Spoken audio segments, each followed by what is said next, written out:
Main logistic hub है। Logistic hub मतलब सामानों का आवागमन होना। इंडिया में एशिया में वो दो जगह है, एक है सिंगापुर, ये लॉजिस्टिक हब है, और दूसरा है यहाँ दुबई। इतना फ्यूल लेके उड़ते क्यों? कम फ्यूल लेके उड़ो, 1 लाख लीटर फ्यूल लेके उड़ता है यहाँ से यहाँ तक। सामान ज्यादा भर लो, कहना क्या चाहते हैं आप? तो नितिन गडकरी का कहना है कि भाई देखो तो अब समझना ध्यान से, ये है आपका नागपुर। भारत के बीचों बीच में कौन जगह है?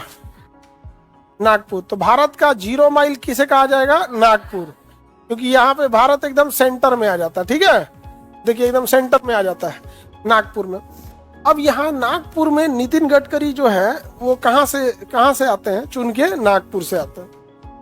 अब वो परिवहन मंत्री हैं, हालांकि उनके अंदर में वायु परिवहन नहीं है, लेकिन अब समझना ध्यान से कि जो मेन लॉजिस्टिक हब है, लॉजिस्टिक हब मतलब सामानों का आवागमन होना।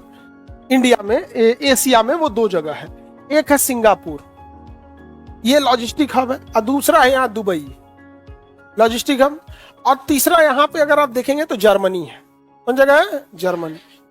3 जगह आपको बहुत बड़े मिलेंगे आपको लॉजिस्टिक हब। तो जर्मनी तो इंडिया के बाहर, यूरोप में चला गया यहाँ पर। अब ये हो गया आपका सिंगापुर। अब यहाँ सिंगापुर से अगर कोई जहाज जाता है दुबई के लिए, तो नितिन गडकरी का कहना है कि भाई देखो तुम यहां से यहां जाते हो तो तुम लेके उड़ते हो कम से कम 40,000 litre fuel. 1 lakh litre fuel लेके उड़ता है यहां से यहां तक में। कितना फ्यूल लेके उड़ेगा? अब बड़ा कार्गो है तो 1.5 लाख लीटर क्या लेके उड़ेगा फ्यूल।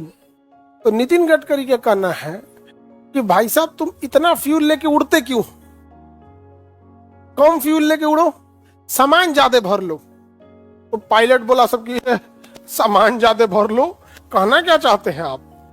तो कहा कि देखिए एक बीच में भी हम यहाँ पे उसी मॉडल का नागपुर में लॉजिस्टिक हब बना दे कि यहां से भी सामान को पिकअप कर लो, तो जो फ्यूल इतना एक्स्ट्रा ले रहे उसके जगह सामान भर लेना, उसका तुम्हें पैसा मिलेगा। यहां से यहां आना, आधा फ्यूल फूंक दिए रास्ते में, फिर यहां सामान भरना, इसी दौरान फ्यूल भरा जाएगा, और फिर यहां से ले जाके दुबई में फेंक देना। बढ़िया है कि नहीं है? अब भारत सरकार करे तब तो। अभी तो पटना एयरपोर्ट का तो काम चालू हो गया है, जो बिहटा में नया बन रहा है, एयरफोर्स का ही है, उसी को लंबा खींच के किया जाएगा। इतना ना लोगों ने कोच दिया था, हम लोग लगभग हर महीने कभी ना कभी कोई मिलता था तो कोचिए देते थे उन लोग को। क्या एयरपोर्ट है पटना में, क्या एयरपोर्ट है, नहीं समझे? तो जब आप बार बार किसी चीजों को बोलते हैं तो सुधार हो जाता है उसका। तो ये नागपुर बहुत बेहतरीन जगह है, इस पे अच्छा से काम हो तो और ज्यादा डेवलपमेंट हो सकता है। यहाँ पे संतरा वगैरह यहाँ पे बहुत ज्यादा मात्रा में होता है।